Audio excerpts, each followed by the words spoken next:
Hello and welcome back to Jules Math Tools. In our session today, we are converting an improper fraction into a decimal number by reducing our fraction first. So if you're ready to see how this is done, let's get started.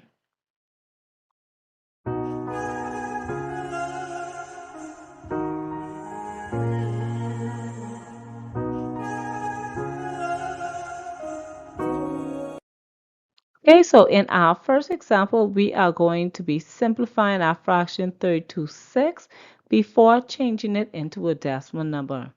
And remember that whenever you are simplifying fractions, both parts of your fraction, which is the numerator and the denominator, both have to be divided by the exact same number. So when reducing our fraction 32/6, a number that I can divide both of these numbers by that will not give me a remainder will be 2. So I'm going to be dividing both 32 and 6 by 2. So 32 divided by 2 will give us 16, and 6 divided by 2 will give us 3. So now that we have simplified our fraction, we're going to begin our division. So 3 can divide into 1, so we'll put our 0.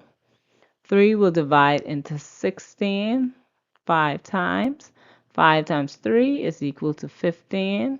16 minus 15 gives us a remainder of 1. We're now going to add in our decimal point, add a 0, bring down that 0, changing our 1 into 10. 3 will divide into 10 3 times. 3 times 3 will give us 9. And 10 minus 9 gives us a difference of 1.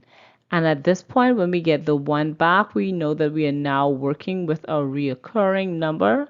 So I'm going to put my dash above the 3 to indicate that that number is repeating in my division. So my 32/6, when reduced to 16/3 and then changed into a decimal number, is 5 3/10. And remember to put the dash, or you can put the dot above the number that is repeating to indicate that that number is a repeating number.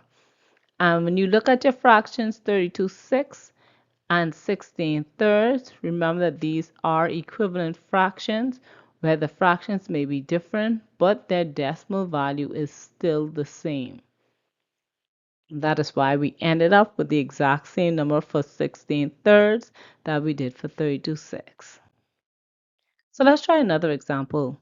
Feel free at this point to pause the video, convert your fraction 14/4 into its simplest form and then decimal form, and then when you're ready you can unpause the video to see if you and I got the exact same answer.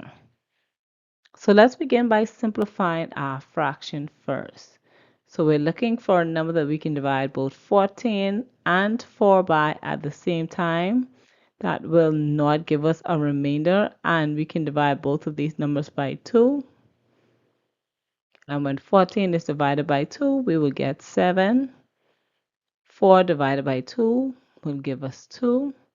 And now at this point, we're going to begin our division, dividing 2 into 7. So 2 will go into 7 3 times. 3 times 2 is equal to 6. 7 minus 6 is equal to 1. We're going to adding our decimal point, add our 0, bring down that 0, changing 1 into 10. 2 will divide into 10 5 times. 5 times 2 is 10, and 10 minus 10 is equal to 0. So my fraction 14/4, when reduced to 7/2 and then converted into a decimal number, is 3 5/10. Okay, so I hope this was very helpful to you. I hope you were able to follow along with the steps and convert your fractions into a decimal number. So remember to get additional practice in, and we'll see you right here in the next video on Jules Math Tools, where we make math easy.